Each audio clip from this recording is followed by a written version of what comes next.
We're just going to get it going. All right. Rachel Mefford, you super excited about this? Very. You tossed your softball one there out of the gate.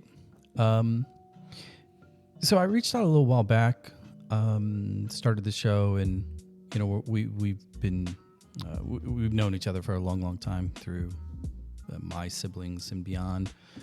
You're a solid 6'2", 4'0" to the core. Absolutely. Former soccer player. Soccer and steel, right? You know it. But the Facebook profile activity, we've kind of been pinging for a number of years, actually. Mm-hmm. I think it's another one of those Trump byproducts, right? Kind of bringing that stuff front and center. And you seem to be, I wouldn't call you Switzerland because you have a little bit more of a sense of humor about it. You seem to be more of a, maybe like a strategic cynic. Does that sound right?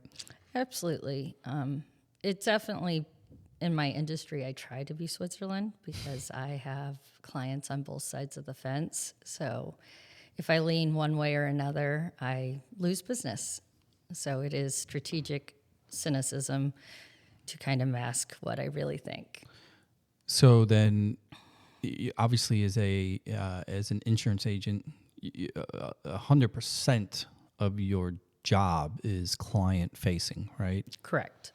And obviously, it's easy to sell to friends and family first, and then expand your circles from there. Mm-hmm. Since 2016, because how long have you been an agent? I've been an agent since I finished grad school in 2003, actually. Okay, so we're approaching... Over 20 years. We're 20 plus. Yeah. I'm just curious, in this post-Obama, post-Trump world, is it harder for you? Like if you're interested in politics, if you're interested in, current events or an event or, a story that has a blue or a red undertone to it, do you second guess yourself before engaging?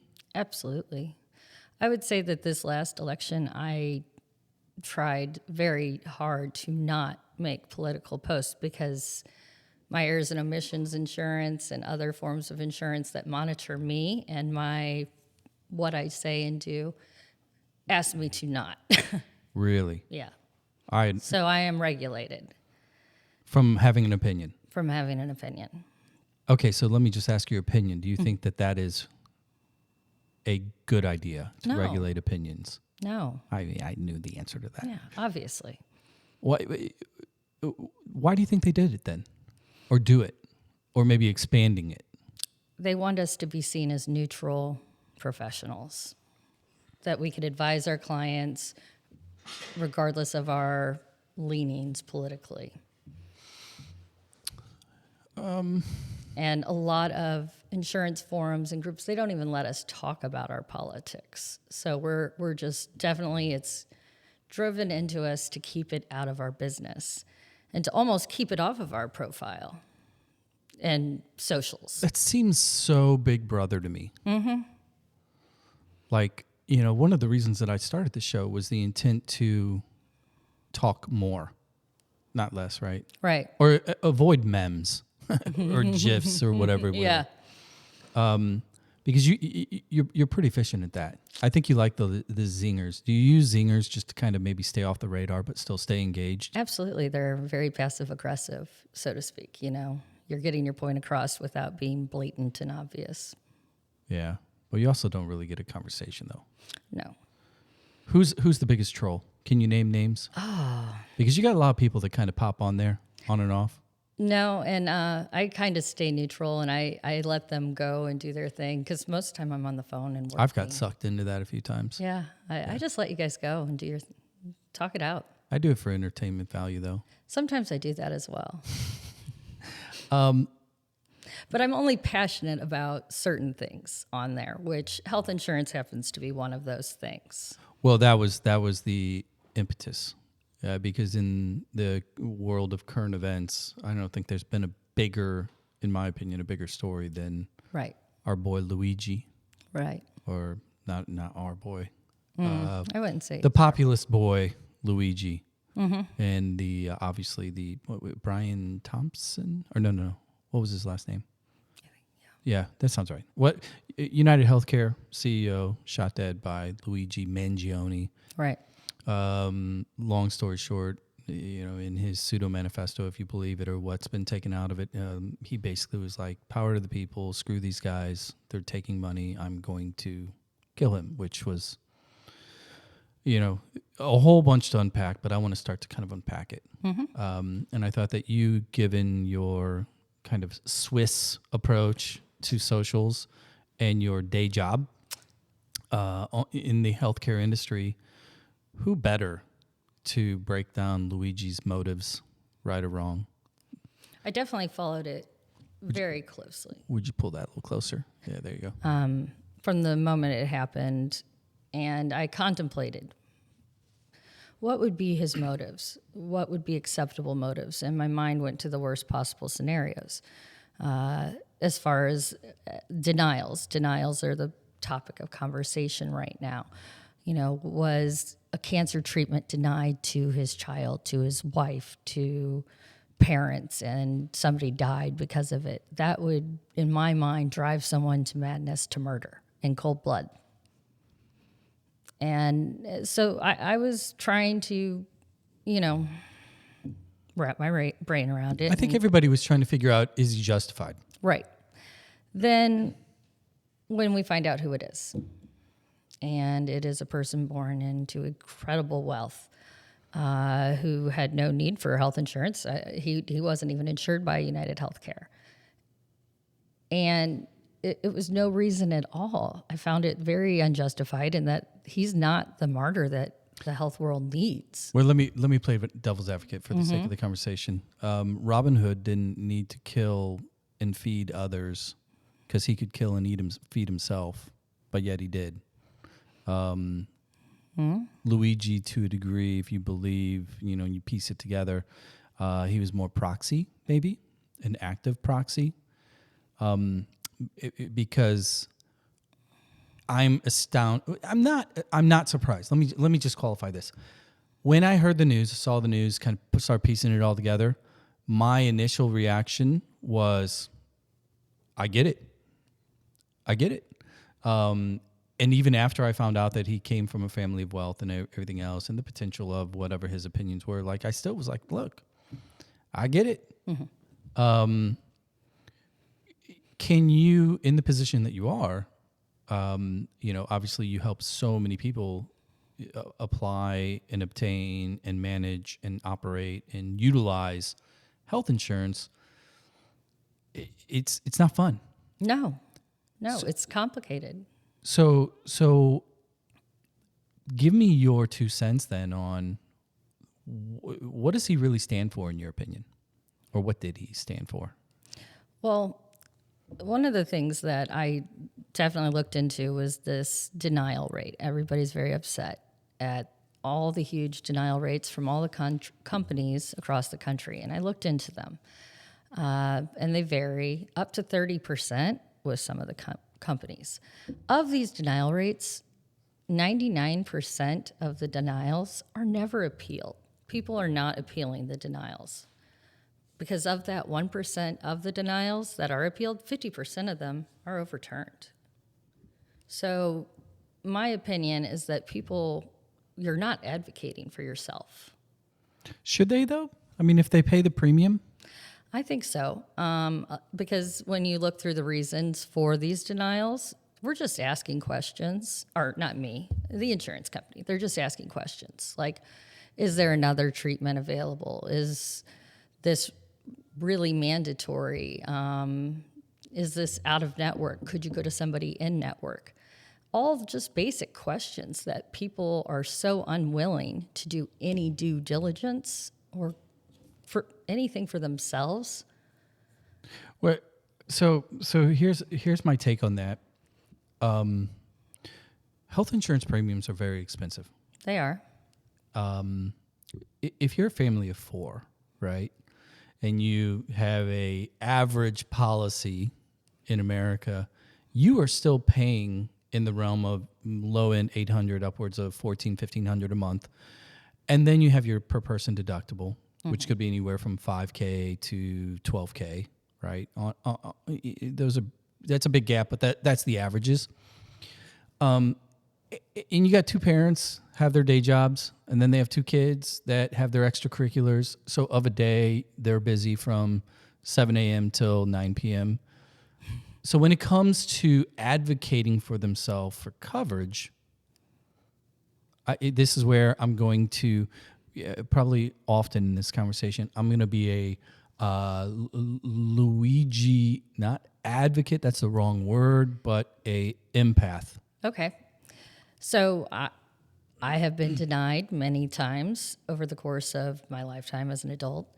Most of the times, my doctors will automatically appeal the decision for me with just a simple conversation. They're like, oh, insurance denied that. Do you want us to appeal it? Yes, I would. Please do it for me. I mean, it's just oftentimes people need to have these conversations, and I don't think that they are.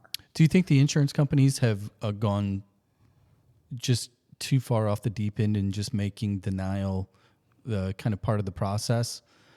Because at the end of the day, as we were talking a little briefly before came online here, these companies are publicly traded companies.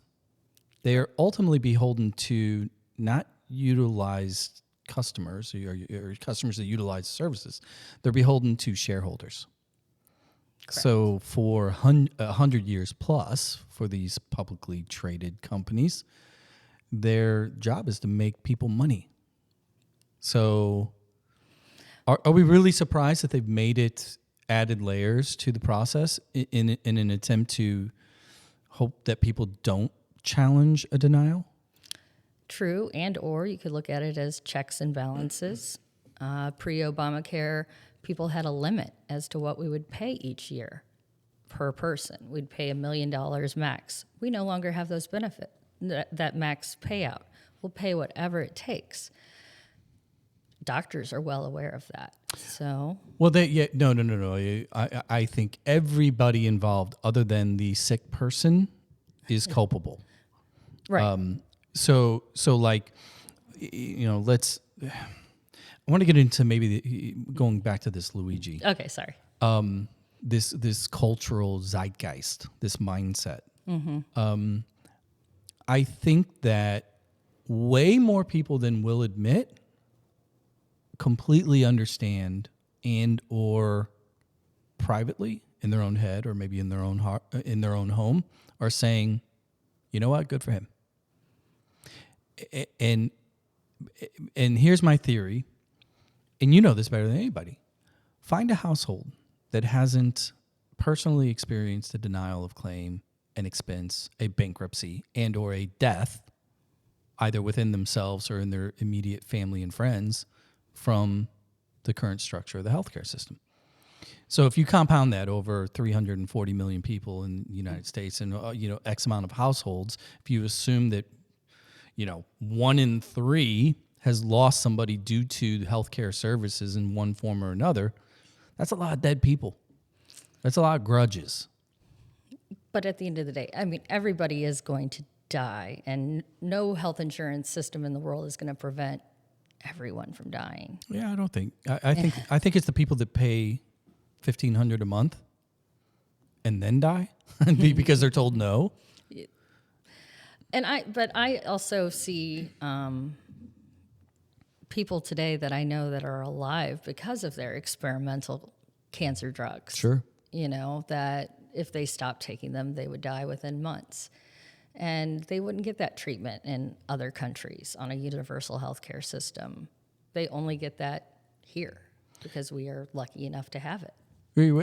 Innovation has always been the argument in the United States to keep government out of healthcare. Mm-hmm. Well, let me ask your opinion on this then, because I think the number is like the 27 or 28 most developed nations in the world. We're the outlier. We're the only one that does not have some form of a single payer / universal healthcare system. And in addition to that, when you look at that roughly 30, we are in the bottom third in outcome and life expectancy. And we are the most expensive on a per person cost. So if we're really looking at it from take the humanity out of it and we look at the statistics and we compare ourselves to other economically viable, growing, wealthy nations, we're losing. Absolutely. So I don't want to leave this open ended. The question is it too much about the money?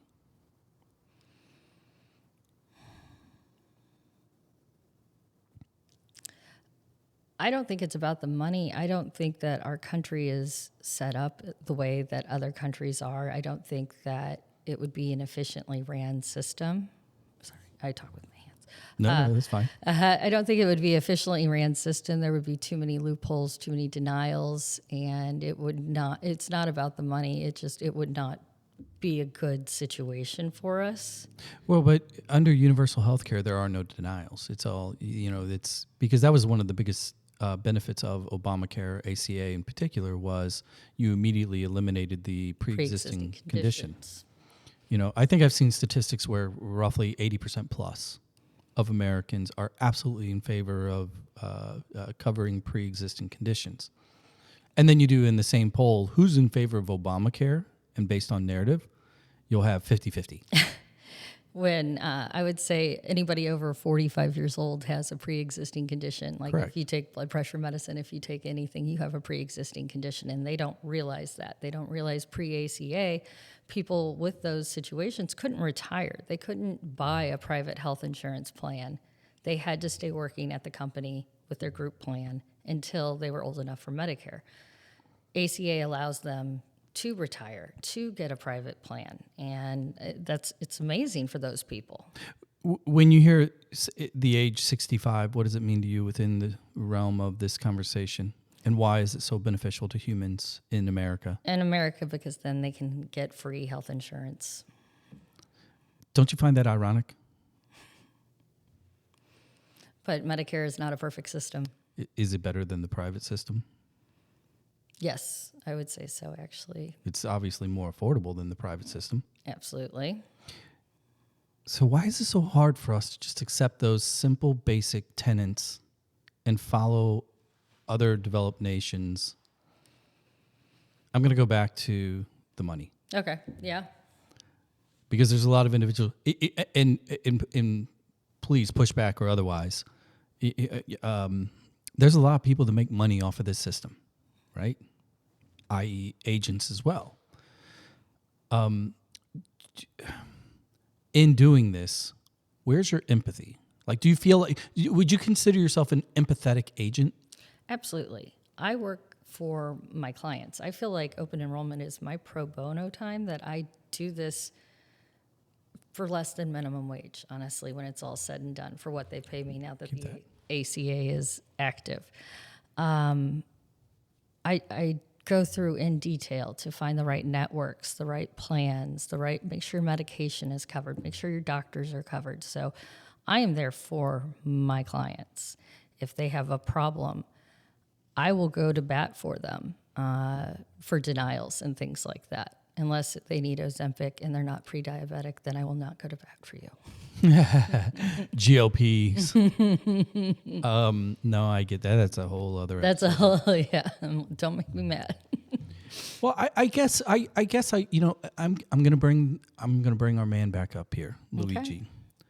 Do you think that he is just really kind of a symbol of the good, bad, and the indifferent of our system? Yes, and I don't think he would be as big of a symbol if he didn't look the way he looked. I think that certainly helps his cause in popularity. They say the same thing about Ivanka. Oh, there's a low blow there. Yeah. Okay, so if he would have kept a hood and a mask on the whole time, he would say he's the Unabomber in perpetuity. He would still go down in folklore. I would still say that he's mentally unwell, and he went mentally off the chains, and that this was not a good thing to do. And it shouldn't be followed and it shouldn't be praised. There are other ways to get things accomplished. There are other ways to get change accomplished other than murdering somebody in the middle of the street. But it did raise awareness. It did bring it to the forefront. Again, I am not advocating for the action itself. But we're kind of skimming over a lot of big subjects here. Sure. Volume, numbers, deaths, bankruptcies, etc. We're talking about big human issues. Do you really think he had a concept of those big human issues going on? He's a pretty educated individual.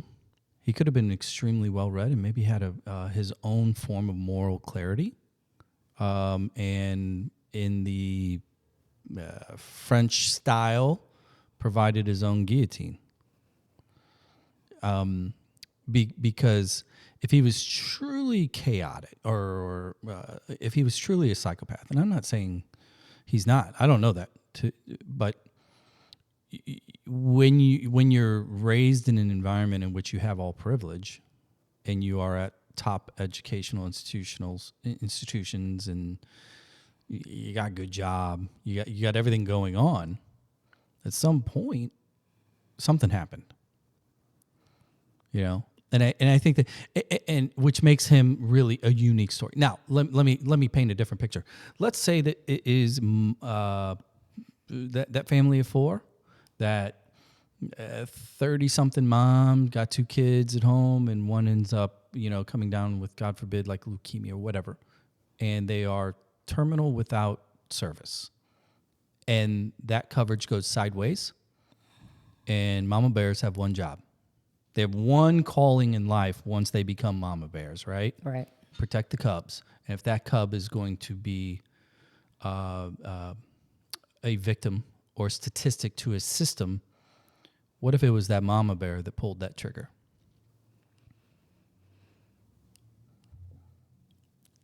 It would get a lot more sympathy out of me as a mom, as a person. Definitely, without a doubt. So can't we extrapolate the potential that maybe our handsome solo single kid, right? To a degree, wasn't he acting on behalf of that mom? Perhaps. Or is he just demonstrating the entitlement of his generation? He's going to prison for a long time. I hope so. But revolutions have started for less. True. I mean, this is really important. Like I love this conversation because you know my family, you know our story, you know that from my posts. If I were to pick one subject, healthcare, universal healthcare, right? If I were to ever run for office and I was told you pick one, I'm picking healthcare, and I would be going down the path of single payer, and the reason is, I could make the argument that all 4 were victims of our healthcare system. Now, there was a lot of other things going on, personal choices and other, that accelerated. I agree. But whether it's female checkups for my mom that she never could afford, never took up, whether it was same thing, annuals for my dad, or cheaper meds for whatever, Ozempic. If Ozempic was available to him at the age of 35, does he continue to eat and smoke the way he does? Again, there's a lot of other environmental factors that were contributable there. Same with Ryan. Yeah. Dana, what if he had access to Mental health, cheap, free mental health care, right? Every single one of them, I could quote Luigi reverse engineer blame to the system. But I feel like the ACA came in and did address a lot of those issues. The ACA provides free well visits every year, which I encourage all my clients. I print out what is free and what is provided by their plan. Well checks. We want you to get your mammograms. We want every female to get her check. We want your blood work done every single year. Do you find it funny, though, that the ACA, if you have an individual policy, you can get all that stuff free, right? But but under an employer plan, you are subject to the terms of the plan.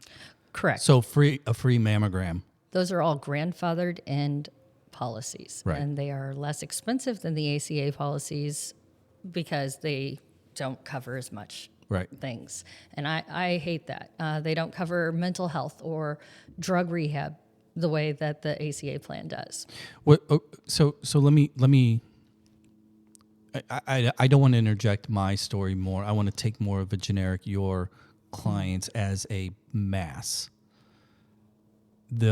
You have to have been exposed to a number of their own stories similar to mine, right? Absolutely. Whereas I got a call once, a lady, family of four, low income, they made $35,000 a year for the family of four.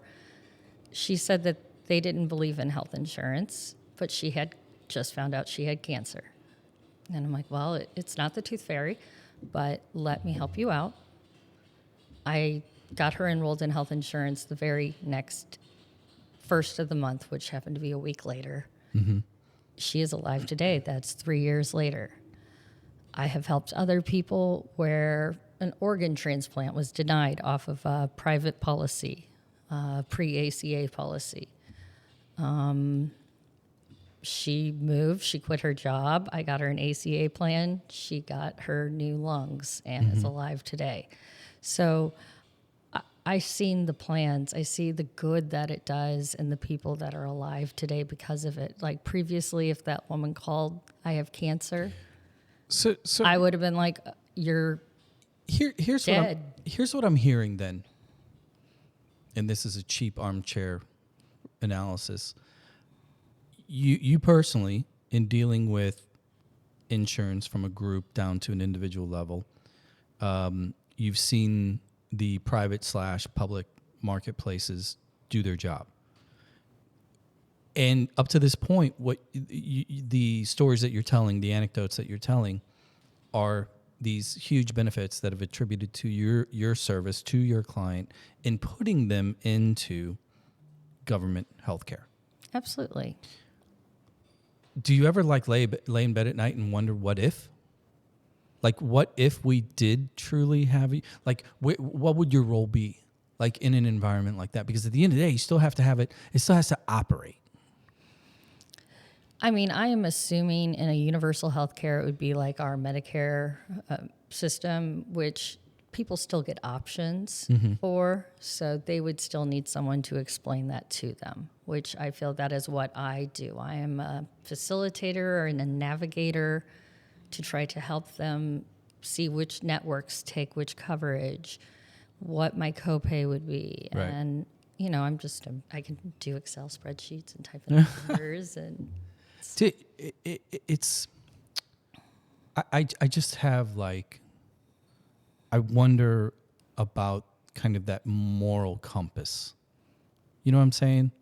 You know, because I know plenty of agents, you know, coming from that world as well, way back in the day, and I still know some that are, you know, operating today. At the end of the day, there's a lot of money to be made when it comes to healthcare, period, as an agent. The motive to be an asset or an advocate or empathetic in the process, at some point, the green gets in the way, right? And that's just the reality of the situation, because it's, you know, this is where I will take doctors out of that. The exception to the rule would be a doctor that's like being a doctor just because they want to make money, because you can't do that and go to all that school and then basically you're rated based on, you know, whether you help people live longer, right? Insurance agents don't have that metric. So, like, what can be done within the industry maybe to help increase advocacy and empathy as part of the process in executing these policies? Okay, I just asked, how does the industry improve to make sure and put empathy in front of commission? Always doing the right thing for your clients is first and foremost the mission I have as an insurance agent. So I don't ever sell based on bonuses or potential commission. And fortunately, the ACA, they pay us the same thing per person no matter what. So I therefore have no motives to sell Ambetter versus Blue Cross Blue Shield. I am totally motivated by who has the better network, who can better service my clients. I do not, in fact, enjoy selling Blue Cross Blue Shield in Illinois because they're the most expensive, but they have the best network in our area. I would say that would be the biggest problem right now in health insurance is the networks accepting. Like if we could get all the hospitals and doctors to accept every health insurance. Why do they not? They don't. It's everything is a price negotiation Yep. situation. So they do not accept the price that Blue Cross Blue Shield is willing to pay for an MRI for. Are you familiar? Obviously, you know who Mark Cuban is. Are you familiar with Cost Plus Drugs? Kind of what he's doing. CostPlusDrugs.com, I believe. Have you explored that ever? No, and even Amazon was coming out with a new health insurance this year. I think it's largely in part due to what he's done. So yes, they've contacted me, and I told them I would gladly sell their product and learn more information about it as long as it was ACA compliant. So I've followed it a little bit because I'm a huge Mark Cuban fan to begin with, but at the end of the day, what he did was he created a company in which transparency was ultimately just the bottom line. So simply put, they have a business in which they can buy the drugs direct from manufacturers because there's so many drugs that are just all these independent manufacturers that have been FDA approved and have been for a long, long time, and that are not part of J&J. That they are buying them at cost, and then the deal is cost plus. So they add 5% is their margin plus shipping and handling and a physician fee or a pharmacist fee, right? And we're talking 50, 60, upwards of 80, 90% discounts when you compare side by side individuals that go through their typical doctor who then write a script and it goes to Walgreens or another, PBM, pharmacy benefit managers, right? CVS or Walgreens, et cetera. And the numbers just skyrocketing. That's amazing. And I think that the domino effect of what's going on there is, we talk about in America like free market, open competition, et cetera. Healthcare is the most closed institution. You have no idea how much things really cost. None. So when here comes my boy Luigi again. When you have a system that hides everything, and at the end of that tunnel is the potential of service, surgery, survivability, or other. If nothing changes, do you think we're going to see more Luigis? Yes. Copycat killers. Yeah. Obviously, they already took down all the other CEOs' photos for every other major health insurance network. All the upper level execs hired more security. Yes, it's something that they're all scared about. And there were already threats to the CEO that was shot. So this isn't that far off. What does that make you feel? How does that make you feel? It made me feel very nervous. I mean, I had memes coming to me within an hour of him being shot, and I didn't post any of them because I don't want to be on the target because I sold these people the policy. Well, that was gonna be a question that I had. Do you feel an elevated threat to yourself because Absolutely. you're in the system? Yes, I've already been. It's already a threat in the other lines of business. If, say, we deny a claim on a homeowner's insurance, they're going to be mad at their agent. Well, let me ask you this. Okay, can we reasonably agree that one of the biggest problems with the system, healthcare and or home insurance, I don't care, any insurance, is they are all for-profit industries, period. Yes. They're publicly traded, therefore they have to answer to the shareholders. We've kind of established that. Would you agree that is like, forget about marketplaces, forget about government regulation, forget Absolutely. about... And we have to make money at the end of the day. We can't operate at a deficit. Correct. So therefore, just hypothetically, let's just talk about health insurance. Should health insurance carriers not be allowed to be publicly traded companies? That's a big question, I know. That's a big question. I think that they would operate much better as a not-for-profit agency, myself, to give everything back to research and development, but that is the liberal side of me. Well, I mean, it like the extension. And I don't think that the CEO should be paid the billions of dollars or whatever that they're paid. That's absolutely ridiculous. Well, I think the individual that was taken down, murdered. 40 million was his last year's total comp package. That's ridiculous for an individual who should run basically a not-for-profit company that helps people. Yeah. So if we kind of piece together all of these things, these statistics / optics / operational, do you feel like in the 20 plus years that you've been doing it, do you think that, okay, so like if we had a bar in 2003, whenever you started, healthcare was at 0, just as far as like being productive and or not productive, whatever, use that terminology. Fast forward 21 years. Are we above or below that line right now from a healthcare standpoint? We're definitely below. I mean, the costs have gone up, but the bells and whistles have gone up. But that's what I'm supposed to sell are the bells and whistles. But they are really good bells and whistles. Well, so a lot of the bells and whistles, and I think I know what you're referring, like wellness checks, things like that. So many of these things are kind of painted in the veil of exercise or diet and all these other things. Well, in order for this to really work, you really need to be doing these things. Which is a lot of common sense. Totally common sense.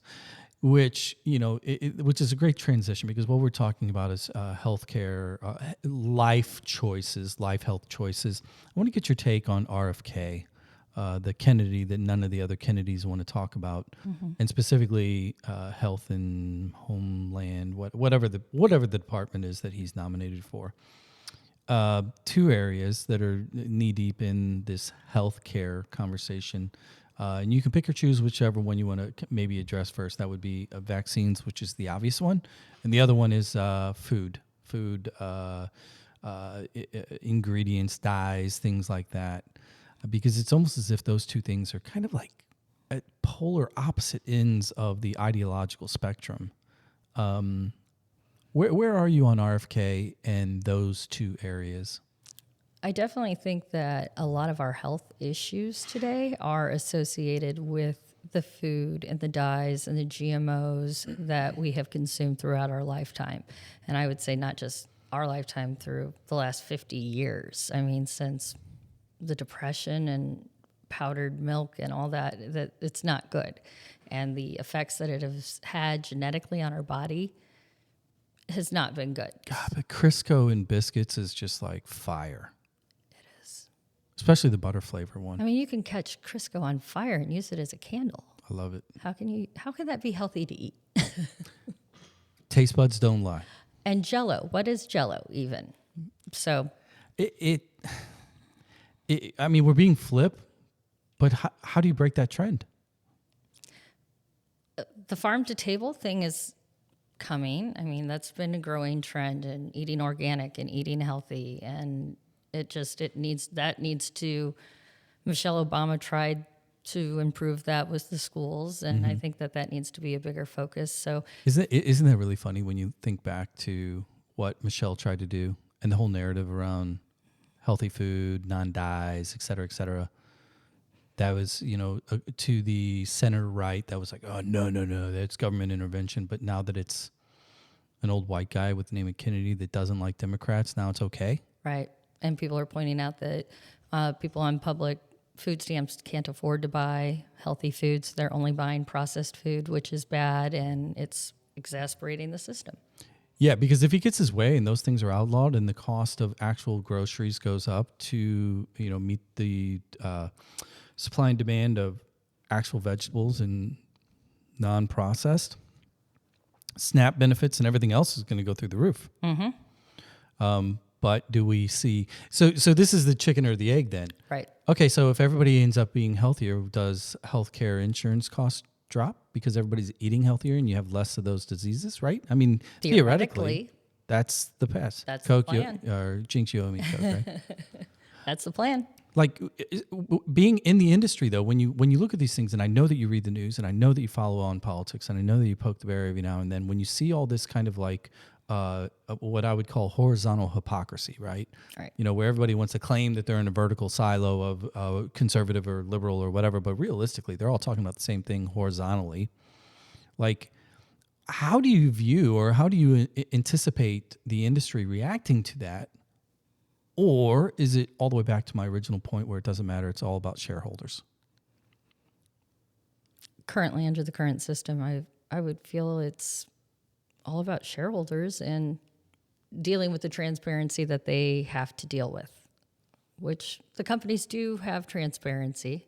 They do have to report on all of these issues and all of their denials and everything like that. So I do see that this will improve in the future. So when you perhaps when you do talk about the bells and the whistles, I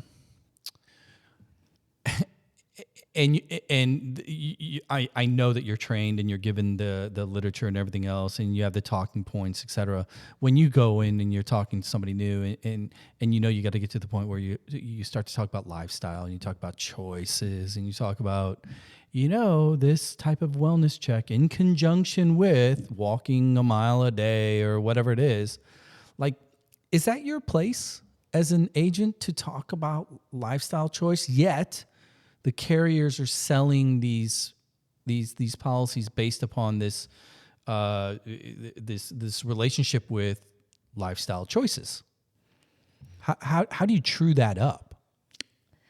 I mean, maybe perhaps being a caring female, I come across as, you know, I care about you and I want you to be healthy and live a long and healthy life. And these are just, I'm not being a nag. I'm not trying to nag you. I'm just trying to point out what's best for you and what they recommend. Things like that. So do you look forward to that part of the conversation? I don't mind it at all. I don't look forward to other conversations, much more like, you know, telling somebody their premium went to $900 a month from $30 a month, and they have to do that policy because those doctors are in that plan. So I definitely don't mind harping on people to go get their wellness check and colostomy or, you know, go get these checks, please. Well, so we are extremely visual individuals, and there are certain optical realities of humans, right, as it pertains to health. Mm-hmm. Have you ever felt or had a moment in which maybe somebody was like, yeah, I'm just going to say it, morbidly obese or otherwise, where you know this individual is going to be a utilizer of this coverage for, you know, maybe it's genetics, maybe it's self-inflicted, maybe usually it's both in some way. Like, is that comfortable for you? I don't mind it at all. I mean, I'm not judgmental, so I understand everybody has their situations. I will get people with 20 or 30 medications, and I've been doing this for so long, and I take medications myself. I know what they are for. I get it. It just makes me want to help them make sure their needs are met that much more. So I don't, fortunately, judge people for that sort of thing. Are you seeing an increase or a decrease in personal responsibility towards wellness? You know, and let me frame this a little bit. We were talking earlier about COVID and the COVID years and the effect that it had on businesses, et cetera. Well, one of the areas that it had the most effect was on exercise, home exercise, Peloton, right? The Peloton revolution. And you had a whole bunch of people that, because of COVID, were not going out to drink anymore, not going out to eat anymore, and they were all at home and they're cooking. And we have all seen in our circles some form of like a healthcare wave. More people that are sober, more people that are exercising more, just visually, you know, like, okay, I see it. Do you see that within the industry? Do you, in addressing clients and healthcare in general, do you think that there's a lot of individuals who are maybe taking it upon themselves? Absolutely. And I would definitely say the younger generation, it's more common knowledge to them, and they understand, oh, I'll get discounts or this sort of thing if I do some of these well checks. If Don't I smoke and yeah. don't smoke, if I get the Fitbit and sync it with their app. And so they're much more aware and cognizant of what they need to do. So from a demographic perspective, then, let me ask, compare and contrast. You just touched on the younger generation. I have one of those too, 19-year-old, right? Right. And I know a number of others that are like in, young 20s, mid 20s. My 2 cents on them is they all are, if I were to just generically categorize them, they are drinking less, they are doing fewer drugs, and they're exercising more and eating better, generically. I would say that as well. I have a teen daughter, and yeah, she's way more responsible than I was at that age, and I was a straight A student, and yeah. Let's go to the boomer generation. Due to science, technology advances, etc., they are all living longer. That's just kind of the math of the situation. Right. I would not say, based on those that I'm around, that I'm seeing the same type of active changes, decisions No. to become healthier. No. And I have a theory, and it leads all the way back to the age of 65. Yeah. And my father, he was always on cholesterol medicine, blood pressure medicine, and his theory was if he took the medicine, he could still eat bacon. And, Right. it's like, Dad, no, it doesn't work that way. 3 heart stents later, dealing with all these other health issues, and he's 66 and having all these crazy health issues that people in their 80s have. And it is because lifestyle.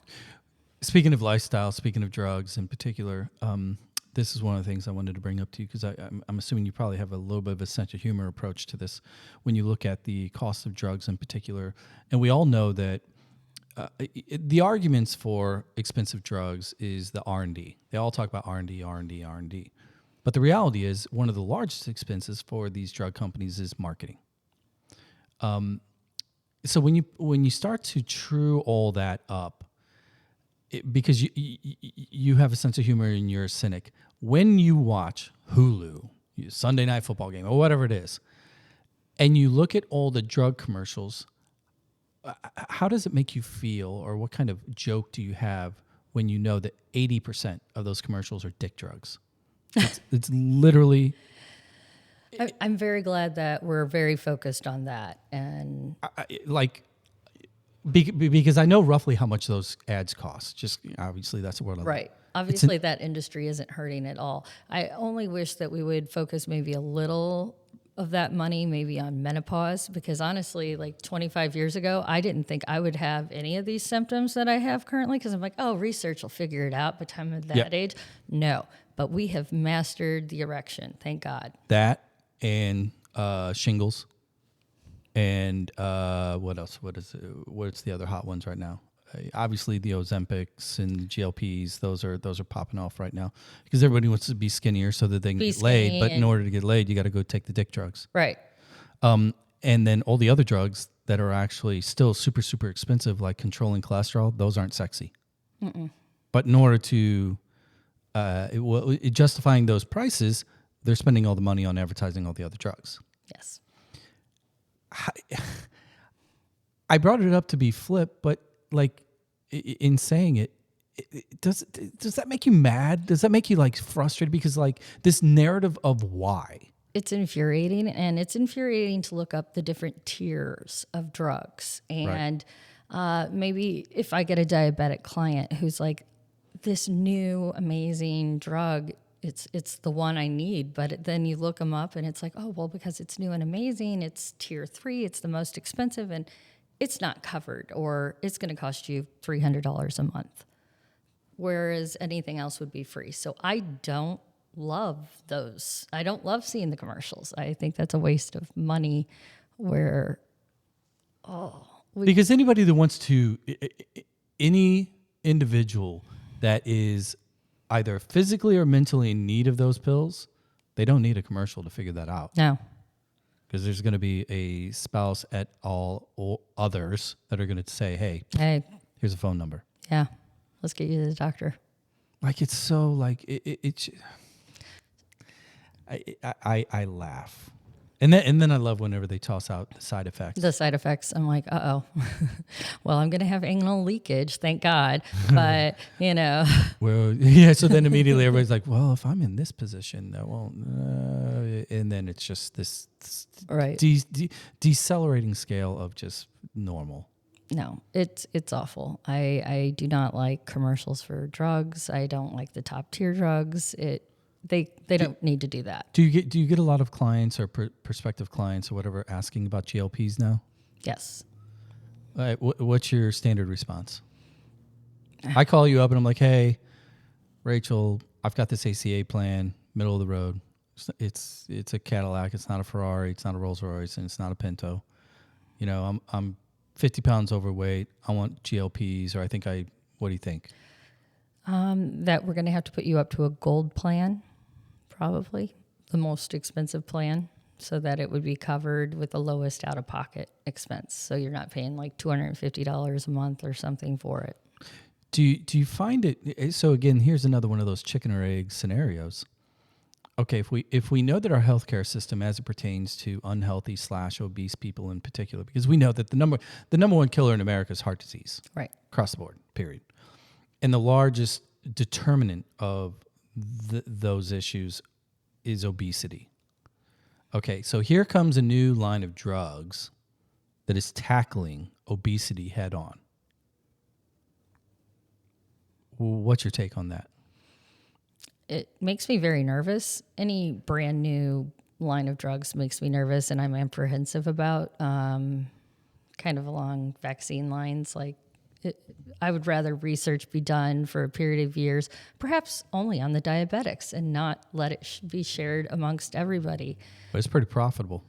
And that is why they shared it with everybody. And here we are back at the finish line, or at the starting line. Which is it, finish line or starting line? I think it's all about money. And I feel like in 20 years from now, they won't have commercials, but they will. If they did, it would be like, did you take Ozempic in 2024? You're going to have your Ray-Bans on, and the in-ear is going to be like, we know that you took Ozempic. Please join Call our this attorney. Class action lawsuit. Exactly. So I don't trust them myself, but I know that they are successful in doing what the gastric bypass did for people, which was also a temporary fix for most morbidly obese people. Yeah, it's really kind of crazy because it's almost as if the drug industry understands supply and demand. Mm-hmm. More importantly, they understand human taste, i.e. being able to perform, right, in the bedroom. Or I need to be thin so that I can meet that person and then go perform. It's almost like that's really what it always comes down to.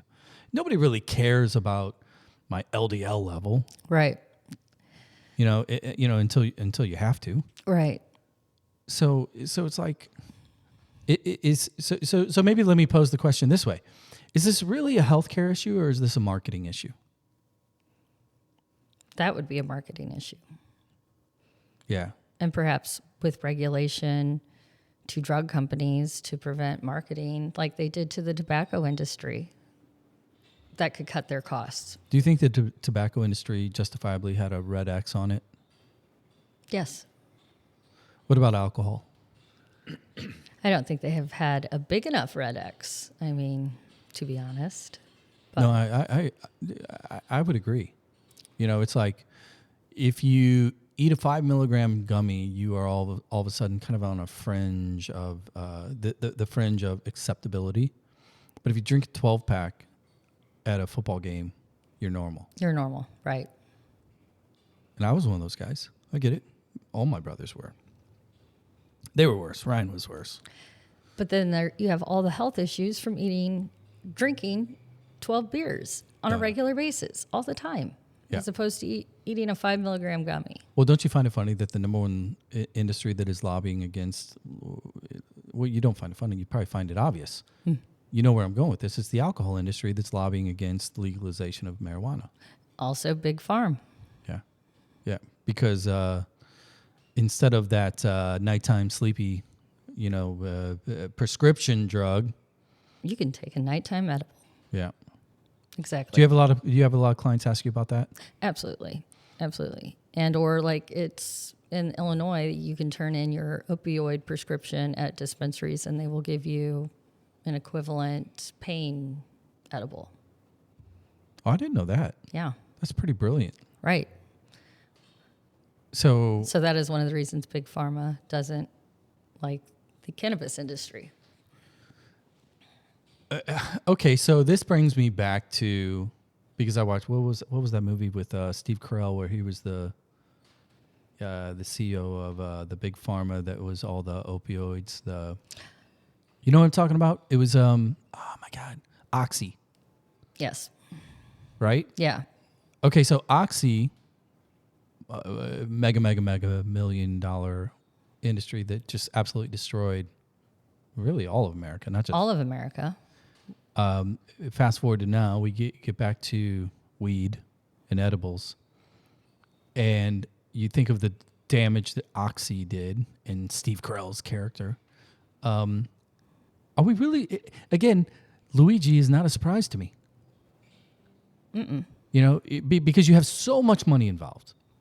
You have so many heartstrings that are at the core of this. Right.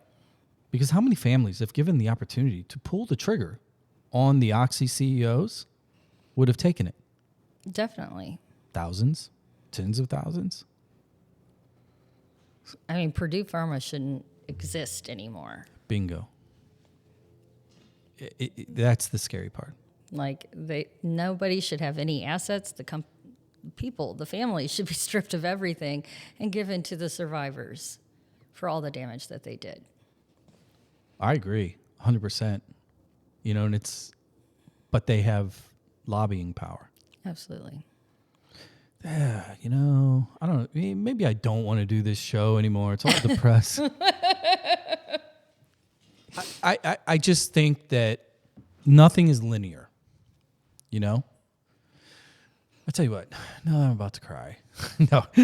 Quick break. We're going to take a quick break. When we come back, we're going to let's talk a little bit of Granite City. Sounds good. I got some ideas there. Be right back. This is way better than selling insurance. Yeah, it doesn't pay as well though. Should. Yeah, there you go. I should set up like a tip jar. So two tip jars. One is shut the fuck up. Here, please go away. And then the other one is like keep it up. Play your podcast. What publications? All the usual suspects. Okay. Spotify, Apple, YouTube. Perfect. Amazon. I'm a equal opportunity pod whore. Excellent. So I mentioned before we took a quick snap break there. I wanted to get into, excuse me, talk a little bit about our background, where we grew up, kind of.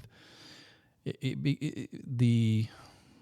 me see here. Probably 2-3 episodes ago, I had Mark Hannigan on. You remember Mark? Mm-hmm. My age, class of 93. Okay. And I brought him on, and we talked about kind of root cause of certain things. We got a little philosophical. He's extremely intellectual in his approach to things. It tends to be kind of a little bit of a Zen vibe. I think that's a byproduct of him and Yurko and Ben Hicks and all of them. They all kind of talk that way. They read Jim Morrison too often. But anyway, it happens. We were talking, and he no longer is in town. He's up in Alton now. I haven't been in town, since I graduated. For a multitude of reasons. You are living up the bluff, and I know that we probably all made our decisions based on a whole bunch of life events and opportunities, etc. But what I wanted to talk to you a little bit about along the lines of this conversation, because what we've been doing up to this point is really attempting to peel the onion back on motive. Talking about Luigi this whole time, like, why did he do it? We're in agreement that murder sucks. I think I'm further in the camp of, I get it. I'm not surprised. Is there a part of me that's like, happy is absolutely the wrong word, but am I like curious to see what comes of it? Absolutely. So, and here's where I'm going with this. When we look at, you're talking about healthcare earlier and the role that personal choice has. And here's your plan. Here's your extra bells and whistles. But in order for these bells and whistles to really work, you probably need to look at your groceries. You probably need to maybe go for a walk in the morning or whatever. And this is a long intro to this question, but stick with me here. Politically speaking, on social media, all these topics that have arisen, and we have, again, the same friend network predominantly from our hometown. You start to look at, again, cause and effect and personal choices and things like that. Do you feel like healthcare is kind of one of those things that is turning communities to be more pissed off, to be more suspect of government, suspect of corporations, suspect of powers that be? Because when I think of Granite right now, there's a lot of good people there. There's a lot of good momentum. There's things that are occurring that are inspirational to a degree, given, kind of the optics from outside. But it just feels like everybody's mad all the time. Would you agree with that? Correct. I feel like, and I have clients down there, and I'm one of the biggest advocates when they start to remodel and clean up the downtown area. I think it's great. I love seeing the old buildings fixed up, and but there's sophomoric fighting going on a lot between the powers that be, between the people that are supposed to be running the town, and I think that makes everybody look bad in the city. So let me ask you this, and I hate the term self-interest, but it's a real term, right? Mm-hmm. And in the political landscape, everybody always talks about and kind of belittles individuals kind of from a theoretical perspective when they're like, well, you're voting against your own self-interest, right? Right. Whatever the reason is, whoever the candidate was or is, et cetera. When you look at a town like Granite where we grew up, what would you say is the self-interest at this point? Like, is it jobs? Is it schools? Is it all of it? Is it healthcare? Is it just identity? Is it, like when you look at communities that are kind of running through the spectrum of up and down, and assuming that they're on the up, what's missing? What's missing in Granite right now? They have they don't have a lot of checks and balances as far as some of the things I've noticed. A lot of liquor liability or liquor licenses and gambling licenses have been given out freely, rather than having like a limit on 20 per town capita. They're thinking that, this will bring in revenue, but it's not. It's like, what kind of revenue are you bringing into the town? What kind of environment are you creating? So I kind of think that they are hurting themselves with some of the development that they are doing. That to me feels like really a national issue as well. Mm-hmm. Everybody's trying to pay their bills, be it municipalities or households. Right. But munis in particular, and I think that shift in spend, because when you talk about municipalities, in large part, small, mid-sized towns, in that 10,000 to 30,000 population, whatever, or 30,000 and under, so much of their revenue is derived from retail, restaurants, bars, small Correct. shopping, et cetera. And in so many of these communities, post-COVID in particular, you have not only many of them that didn't survive, but we talked about earlier, there's this shift in mindset of younger generations that just aren't drinking as much or eating healthier. And then at the top end, you have this consolidation from a retail standpoint. What is it right now? The largest grocer in America is Walmart. So the Chunkos of the world, they're a dying breed. They are. But towns like Granite, they do have a lot of local support for their local mom and pop owned businesses. And so I do think that that is one thing that they have going for them is the community cares about those places. Yeah. Yeah, it's I agree. You know, it's a whole bunch of people that are trying to do some cool things. It's just sometimes I wonder, you know, who are these people at times? Because there's extremists that are really like, man, they're MAGA to the core or woke to the core, whatever. Take your pick. And I kind of dumb it down to they're just not they're not happy. Everything is harder. So therefore they have to point the finger at somebody. You know? Whether it's their premiums, right? Right. Or their property taxes are increasing, but if they went to sell their house, they're going to sell it for less than what they bought it for. You know? There's a lot of that going on too in communities across the country. Yes. So I want to bring this back into the insurance world then. You know, do you ever like look at that kind of broader stroke and just wonder what is the role anymore of the insurance agency? You know, because the average individual, when they think of their agent, and this is no offense to you. No worries. I think that they don't view, this is not like a friend. This is like a necessary evil is the term that, you know, if you were to poll Americans and say insurance agent, friend, necessary evil. And I get that. It's probably going to be 80-20. I get that. Why? What can change? How does this improve? Well, one of the things I left my captive company. I worked for Country Financial for 5 years when I first got started, and then I became a broker so that I could give my customers options, and that was important to me. The last 2 to 3 years have been more the trickiest times in insurance that I've seen in 20 with rates going up. But we've had on average 20 catastrophic storms per year in the last 3 years as opposed to like 1 or 2.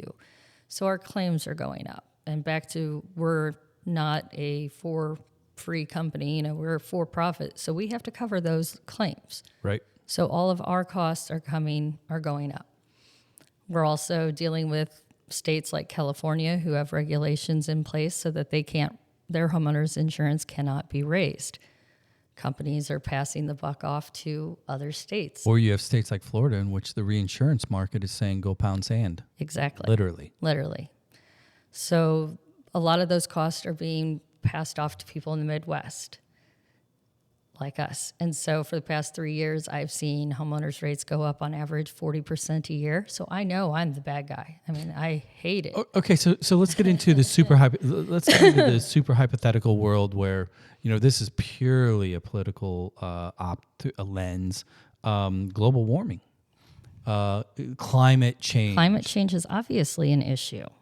So the insurance insurance industry is front row to rising ocean temperatures, Absolutely, rising tornado counts, hurricanes, etc. How do you view the insurance industry managing this moving forward? Because especially with some of the new administration that we just elected in, and a lot of the changes that are occurring globally, it's not going to get better. It's not going to get better. Because actuaries will not let us, they will charge what they have to charge for us to operate. And then I will have to have these conversations. I, the middleman, will have to have the conversations with the consumer that your insurance is going from $2,000 a year to $6,000, and that's the cheapest it is. Yeah. So when you reverse engineer this trend, you know, you mentioned actuaries. You know, because the actuaries obviously kick out the numbers that drive policy within these industries. Correct. And I'm going to be the cynic here for a second. You know, when I look at, I don't care who it is, Progressive. Okay, Progressive is a company publicly traded. How do they reverse engineer what they're going to do? Number one, they have a profit margin that is their target annually. let's say 5%. Then they have a compensation packages that should trend up 4 to 5% annually. So there's, let's just say 5%. There's 10% more. And then they have benefit packages that they need to increase annually to keep better employees at 5%. Simple math. 5, 5, 5. There's 15%. So no matter what, if they do $1 million in business, and they do obviously way more than $1 million, now they got to be, 1.15, right? And then you have claims. Right. And you have premiums. So then you're paying it out. So if your claims are increasing at a 2x, 3x rate due to weather, then in order to maintain that top 15% of mandatory margin, it's policyholders. Yeah. So, it's just basic math. So that's really not a question. That's just me complaining. It's just basic math. Yeah. Like, does that bother you? Like, do you ever look at the industry? You like the industry, obviously. You've been in it for 21 plus years. But when you start to see hailstorms and tornadoes and, health care claims and all this stuff, like at some point, does it feel like a perfect storm? Literally. Definitely. And it's definitely caused stress and turnover in the industry that I haven't seen ever before. Companies pulling out of states which have been there forever and just being like, we can't operate in Illinois anymore. We're sorry. We can't sell personal lines in Illinois anymore. Sorry. So this is happening everywhere. So there's a lot of transition. A lot of these companies are rethinking, we can't do this, And so I'm just navigating along, just sticking with it. I've been here too long to do something else now. No, I get that. I mean, it's just scary though. It is very scary because we're both parents, right? Right. We have kids that are going to be going to college soon, and these issues are only going to get worse. Absolutely. Yeah, boy, this is a really uplifting episode. Yeah, sorry. But I see the good that I do all the time, I do, believe it or not, rebuilding people's houses. Let me ask you a hypothetical question again, our friend Luigi. What if in a year's time, because I think the numbers that we're all seeing is roughly, what is that, 30% yes. decline ratio? And that was like at a high end, honestly. That was the high end. Well, let's just say it's 25%. Okay. Conservatively. What if we see in 12, 18, 24 months, what if that decline rate drops to 20%? And we can't point to any other outlier than that particular event, because what's going to really change? Are people all of a sudden going to become healthier and exercise at a 5% greater rate? Or are they going to suddenly start advocating for themselves and fight the denials? Probably not. No, because the rest of their life is consumed with just paying bills. Right. And so they're not going to do anything. And nobody opens their mail anymore to even know that they were denied. Which mail is antiquated anyway. I know. I understand. So my point is, like, hypothetically, what if this little punk of a Robin Hood leads to a 5% difference in claims? That would be great. But what if this punk of the Robin Hood leads Donald Trump to say, oh, the system isn't working, let's just throw it all out. And then we go back to where we were before. Well, that's what you and I both know. I think we're both on the same page on this. He said that in 2016. Yeah. Failed. He tried. And he was beat by Republicans. He tried, and he did bring to market a lot of non-ACA plans, which became very confusing for consumers because they bought them. They were way less expensive, but then they didn't cover, like, if you went to the hospital and needed surgery. Sorry, this is only like Oh, no, it was definitely a 3-card money. Like, it was horrible. Yeah. And I spent 2 years replacing those plans and convincing people that they were garbage. For our listeners, let's be clear. What happened, and I know what you're talking about. Okay. The Trump administration, when it came time for renewals, they did two things. Number one, they made the online, the website, more difficult to navigate. And number two, they rolled out within states plans that were supposed to look like ACA, but they were not ACA. And they were cheaper. They also made open enrollment less time. Yep. And if clients did not go through the open enrollment process, they lost their tax incentive, whereas previously it just rolled automatically. So that from that point on, now every year I have to manually go through each person's open enrollment so that they don't lose their tax incentives. Oh my God, this infuriates me. Oh, yeah. And so I'm terrified about what will happen now and with this negative popularity, because I do know the good it does. Because pre-existing conditions, that will be the first thing that companies will be like, oh, we're going to start charging for pre-existing conditions. That'll be the death blow of the Republican Party, though. If they do that, the midterm, like it would be over. And I think whether or not they pretend to be empathetic on TV or on their Twitter page or whatever to those situations, or not, I should say, I've been wrong before, but I don't see any way they get rid of that, because that would be political suicide. Or take away the Medicare expansion. Bingo. Or increase Social Security age. Take your pick. Any one of those things that they claim are prudent will be, well, it depends on the education, because they have proven or attempted to prove that we didn't do that. That's on the blue team. Right. No. Yeah, it's very scary. It's scary. So I don't want health insurance to be painted in this negative light, like that we're evil and horrible and we deny everybody, because it's not the case. Well, that's the funny thing. It's like, no. 70% of people always get their services. And we're not even talking about the people that are uninsured. Right. Which is another 30% of our population. And that's just the claims. So I could have 85 claims and they could have just denied one or two of those things for various reasons. So yeah, it's not 70% of people. I mean, we're not denying claims to 30% of all 70% people of the, no, I understand that. Of the claims. So yeah, which is ultimately what people pay premiums for. Right. All I'm saying is, you got to fight for yourself. You have to advocate for yourself. You have to ask questions. And well, do you feel, though, that position is really just kind of like your defense mechanism as an agent? Because we talk about people that are obese that do not have genetic disposition. It's like, look, you got to fight for yourself.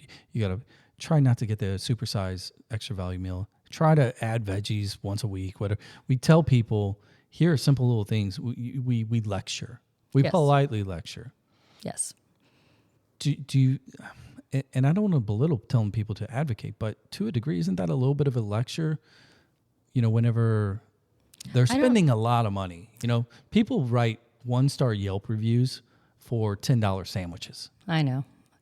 Part of me, I don't know their upbringing and I don't know their background. I don't know if I grew up, my dad worked at Granite City Steel, and I would listen to him fighting on the phone with insurance companies all the time. That's awful. I grew up listening to that. So to me, it just seemed like kind of normal. And he had amazing benefits. Amazing, the best. But you had to jump through some hoops to get everything paid, unfortunately. So I guess I grew up with that, and so I don't take no for an answer. It's like you have to prove no. It's a special skill set to do that. Kim does it. I don't do it. I have zero patience. My ex-husband's like, I'm going to put my ex-wife on the phone. You don't want to talk to her. Yeah, no, and it's sad because it shouldn't be. It should be like, look, okay, I have coverage. I paid for the coverage. This is a deal. A car hit me. I have a broken bone. I need this fixed. What do you mean I'm denied? Yeah. Whereas I'll go to page 325 and highlight a section and send it to the underwriter or the claims adjuster and be like, you have to reverse this decision now, or I'm taking this to your manager and I'm taking it to the news and I'm taking it to everybody. Yeah, see, that just sounds like a lot of hourly wage. Right. Yeah. All right, now that I think we've solved... No, we haven't solved any problems, have we? No. Just kind of brought it up. I appreciate you doing this, though. No problem. But I do think Luigi is just an entitled kid who he might have read some good books. He might be brilliant, but he isn't the hero that we want him to be. I think he's going to have an impact that we never thought he would, though. Like, if you read the tea leaves, remember that day whenever Trump came down that golden escalator and everybody thought it was just going to be, it's just going to it's going to wake people up a little bit. He's not a politician. Well, things have changed. I think every now and then, Michael Brown, good, bad, and different, that one's crazy to me, but certain things happen. And to a degree, you said it, look, if he didn't look the way he did, because good-looking kid, he's ripped, the whole 9 yards. Look, Hollywood loves that shit. Especially and you know who consumes Hollywood? Middle America. Right. Everybody on their TikTok feed. This kid is going to be a star for a long, long time for, arguably the worst reason imaginable, murder. But in the long run, a lot of people, in my opinion, will forget the fact that he killed somebody and that he put this on the front page. And I think that's just how Americans operate, because there's a very, very small group of Americans that have never had the healthcare industry affect them in a negative way. True. However, perhaps if they just better understood their system or their plan and their program, then they might not feel the same way. Yeah, we're talking about the same people that don't open their mail. Don't open their mail, and they claim to be petroleum experts, but don't know that we're producing more now than ever. List goes on. Right. Yeah, so at the end of the day, I think in summary, Americans are not doing the work. Is that what we're saying? Correct. We are lazy and fat. We like Ozempic drugs and... Yeah. All right. Well, now that we've solved all those problems, Rachel, thanks for joining me. Thank you for having me. Yeah, I hope you enjoyed it. Yeah. And if you're listening, if you need insurance over on the east side, are you in Missouri too, right? I am. I'm in full states. Auto, home, life, commercial, you name it. We do it all. ALI insurance. And I'm in Maryville. There you go. Mobile. Thank you. Thank you.